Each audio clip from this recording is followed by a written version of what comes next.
King Charles leaves London without Queen Camilla ahead of royal tour. King Charles is embarking on an ambitious 9-day tour of Australia, packed with 36 royal engagements, marking the first visit by a monarch to the country since 2011. The 75-year-old monarch was seen departing from Heathrow Airport early Thursday morning, noticeably without his wife, Queen Camilla, by his side. Charles, who looked relaxed yet focused, arrived at Heathrow's exclusive 5-star Windsor Suite in a convoy of vehicles.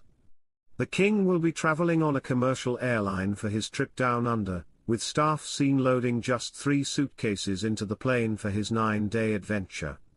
While Charles has already set off, Queen Camilla, 76, is travelling separately, having enjoyed a private break before joining her husband in Singapore.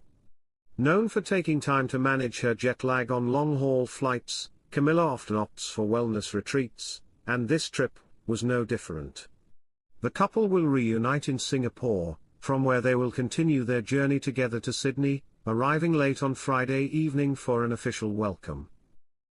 Hello viewers, please remember to subscribe and click on the notifications bell icon, so you will be notified whenever we upload new cookies about the British royal family. The King's tour of Australia begins in Sydney on Sunday, where he will head straight into a packed itinerary, including a glamorous party at the iconic Sydney Opera House. Following this, Charles will head to the nation's capital, Canberra, where he is set to deliver an important speech at Parliament House. His visit to Australia will also include a highly anticipated address at the Commonwealth Heads of Government meeting, CHOGM, a key event bringing together leaders from across the Commonwealth. As part of the tour, the King will make time for a particularly poignant engagement, where he will meet with 2 pioneering cancer doctors. This meeting holds a special significance for Charles, who revealed earlier this year that he has been undergoing treatment for cancer since his diagnosis in February. The King took 2 months off from his royal duties to focus on his health, and now, following positive reactions to his treatment, he is returning to the global stage with renewed energy and determination. Despite his ongoing health battle, Charles remains committed to his royal responsibilities. The monarch, alongside Queen Camilla, will carry out an impressive 36 engagements over the 8-day tour.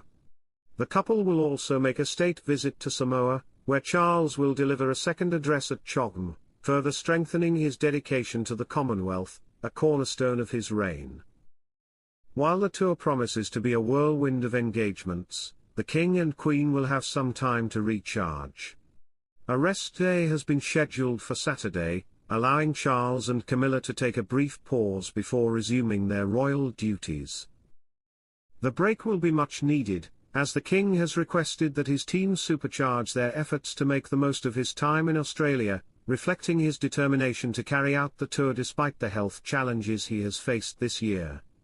This trip marks Charles' first long-haul tour as king, and it comes at a pivotal moment in his reign. The monarch's dedication to maintaining close ties with Commonwealth nations has been a focal point since he ascended the throne. With Australia being one of the largest and most influential members of the Commonwealth, this tour is an opportunity for Charles to connect with Australian citizens, many of whom have not seen a reigning monarch in over a decade. King Charles hit with petty insults from Australia just days before royal tour.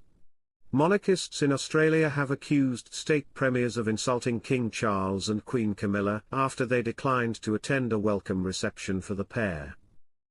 Charles, 75, who has visited Australia 16 times, has put his cancer treatment on hold to ensure the 6-day trip can go ahead.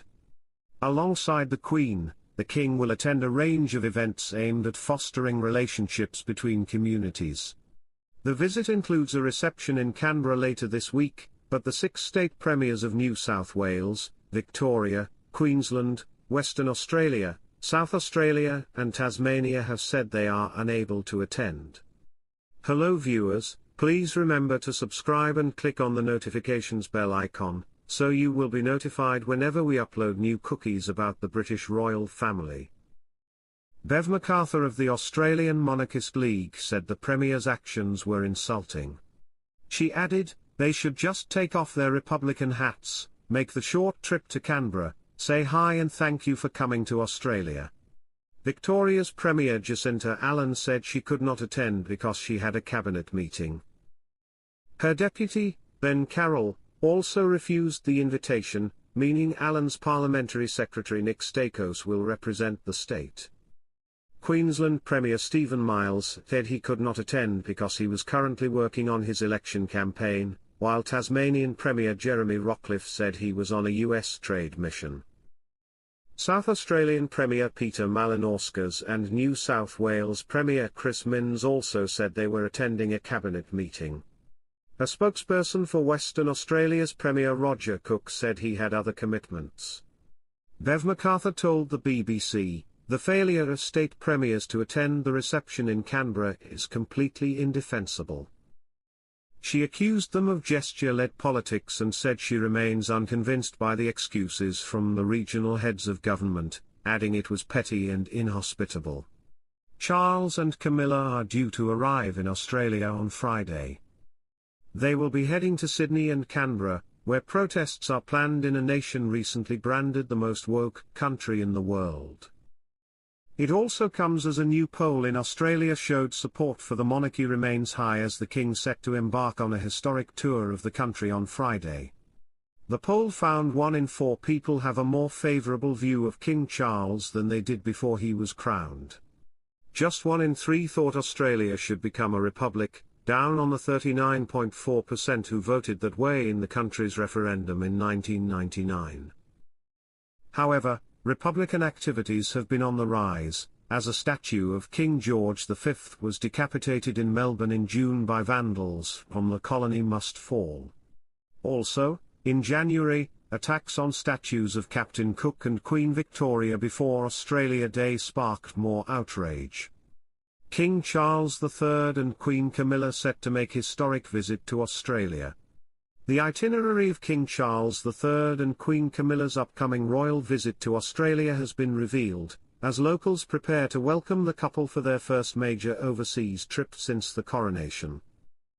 The King and Queen will land in Australia on October 18 to attend engagements in Sydney and Canberra in what will be Charles' 17th visit to our shores, before the pair travels to Samoa for the Commonwealth Heads of Government meeting.